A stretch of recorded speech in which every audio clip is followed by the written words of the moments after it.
Hello and welcome to What America's Thinking, where we discuss key elections, demographic trends, and public opinion. I'm Rafael Bernal. And I'm Julia Manchester. We want to dive right into a developing story. A special grand jury in Georgia says they found no evidence that widespread voter fraud took place in the Peach State that could result in the overturning of the 2020 presidential election. The jury was convened back in May to look into whether any crimes were committed, specifically by former President Donald Trump and his allies, in an effort to overturn the election in Trump's favor. So meanwhile, Vice President Mike Pence is vowing to fight a subpoena in the Department of Justice's probe into January 6th. He had this to say about the subpoena and January 6th at an event in Washington, D.C. I received word last week that the special counsel investigating President Donald Trump issued an unprecedented subpoena to compel my testimony. No vice president in American history has ever been compelled to testify against a president with whom they serve. But we live in unprecedented times. President Trump was wrong. I had no right to overturn the election. And his words that day were reckless. And they endangered my family and others at the Capitol. The American people deserve to know the truth of that day. They have every right to hold the president and others around him accountable. No one's above the law.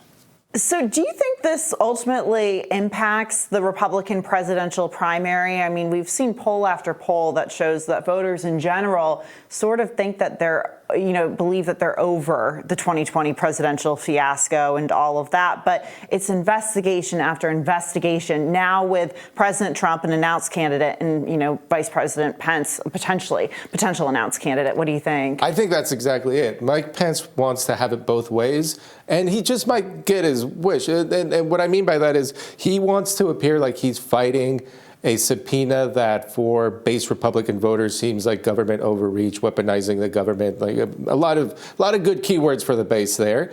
But at the same time, he's cooperative, institutional, Mike Pence. He's saying right there, like he wants the American people to get to the bottom of this and to understand what happened that day. And he's sticking to his guns that he was constitutionally right and Trump was constitutionally wrong. I think in the end, Mike Pence is just like laying the groundwork for his lane in the Republican primary, right? Yeah, I think absolutely. And, one question I have, though, is that I think there's going to be a certain type of rhetoric on this that you're going to hear in the Republican primary. But like many issues, and you see Republicans and Democrats do this, once you move to the general election, you move to the center and you talk about some things differently. I don't think necessarily Republican primary voters are going to dissect or have their candidates dissect these issues, but it's going to be a question for any candidate in 2024 in the general election, especially if it's Donald Trump. Do you think this damages Donald Trump ultimately? I don't know what damages and doesn't damage Donald Trump. I think we've never really. I mean, he was Teflon Don for a reason. He's been hurt more by his own behavior than by the behaviors of others. Yeah. What you're saying about about moving to the center, I wonder who of the apparent or announced primary candidates, we already have two announced, who would be able to move to the center and convince independents and Democrats? Is it Nikki Haley, perhaps? It's probably not former President Trump, but is it Pence, DeSantis, Pompeo? That's a good question. I was having a conversation with one of our colleagues in the newsroom about this yesterday. Nikki Haley is someone who is a conservative. I wouldn't brand her as a moderate in any way. But there's a lot of, indication that she polls well and does very well with suburban women, suburban college-educated women. I think they see her, they connect with her.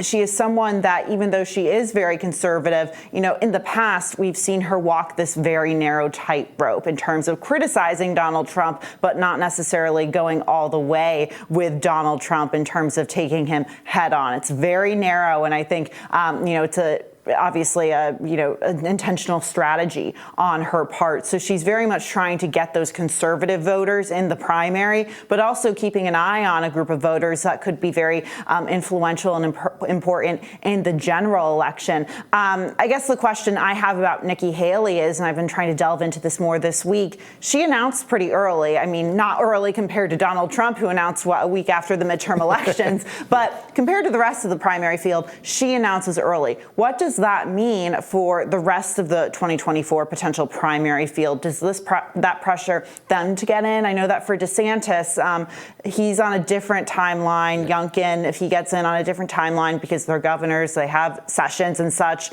What does that mean for them? Hey, the governors who are currently governors, you're right, they have a different timeline. I don't know if it pushes anyone out. Let's check out some polling on that. So it is too early to tell what these latest developments will mean for President Trump specifically in 2024. But it appears that both Democrats and Republicans, they don't love their options. So according to a Reuters Ipsos poll released this week, 52% of registered Democrats don't want President Joe Biden to seek a second term. And 40% of registered Republicans want Donald Trump to refrain from running again.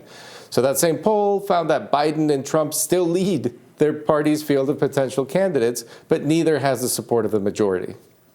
In a just-released breakdown by Quinnipiac, given a list of 14 Republicans who have announced a presidential run or are seen as potential candidates. 42% support Donald Trump, 36% support Ron DeSantis, 5% support Nikki Haley, and 4% support Mike Pompeo and Mike Pence, respectively. It doesn't seem like they're happy with any of their choices. But looking at this early polling, and, I have to preface this, and I think a lot of our viewers may laugh when I say this, but we are over 2 years out from the election, so a lot can change. But it seems like this is what Donald Trump wants to rely on. He wants the rest of the field to cannibalize themselves, and then he can get a plurality just like he did in 2016. Do you think there's a risk of that happening? Yeah, I mean, it worked in 2016, and it could work again. You have people like Nikki Haley. I think she jumps into to answer your earlier question also, she jumps into this race really early because she knows she has low polling numbers. She needs to sort of build a movement around herself. That maybe will be true of Pompeo as well. Somebody like Trump has a double advantage. He's not serving in any office right now, so he can do whatever he wants. He can have rallies and campaign, and at the same time, he also has a pretty good head start in the polls.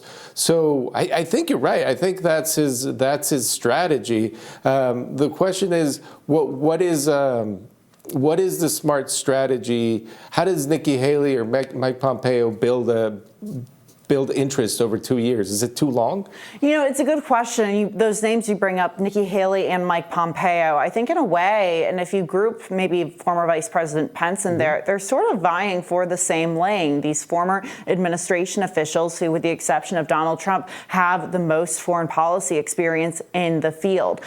So I think they're sort of vying for that experience lane, executive federal experience lane. So I'm curious to see how that plays out. I'm curious to see what Mike Pompeo's lane looks like, if he's able to carve one out. Right now, he's going on a book tour, spoke with our colleague Niall Stanage about his book and such. But that's, I think, more of a strategy to build name ID nationally. We know he's making trips to, various Republican parties across the country, local and state parties, going to Iowa and New Hampshire and such. But I don't think he's at the same place where maybe Nikki Haley or even Mike Pence are. It seems like have gotten a head start on establishing those lanes. With Mike Pompeo, though, I don't really know what that looks like. And the other question I have is, will there be a Republican who jumps in and tells the party, vote for me in the primary because I'm somebody that independents will vote for. I'm the guy who actually can win the big one. I'm the comfortable Republican. Who would that be? The first name that came to my mind was Larry Hogan, the former governor of Maryland. He is a Republican who won in a deep blue state. That he's an anomaly in that way, but he won in a deep blue state for a reason. He's not the same Republican that a Nikki Haley or Mike Pence, Glenn Youngkin, Donald Trump are. He's, very, very moderate. And if 2022 is any indication, look, I think the Republican officials in Washington would love up and down the ballot for Republican primary voters to maybe think a bit more strategically about who the best candidate would be going into a general election. I don't even think Republicans in Washington think that about Larry Hogan, because I think a lot of the primary electorate would look at Larry Hogan and, you'd hear the word rhino, for example. Yeah. And is Larry Hogan a strong enough general election candidate against someone like a Joe Biden? We'll see. I mean, it sort of puts this potential matchup, and you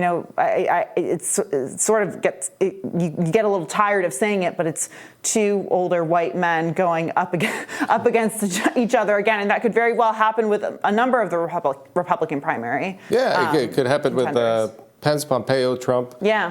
And I noticed we haven't really talked about the Democrats, but it seems that unless President Biden has really bad luck or does something really wrong or has a Afghanistan withdrawal level scandal or a mistake over the next year, he's got it in the bag. Yeah. I think after his State of the Union address, that was very much solidified. I think the closest thing to a scandal, and it's not even a scandal, is some of the questions about the unidentified floating objects, balloons in the air. As much as Republicans would like to really tout that and put that on a higher platform as an issue, I don't think it's enough to make President Biden not run for re-election again.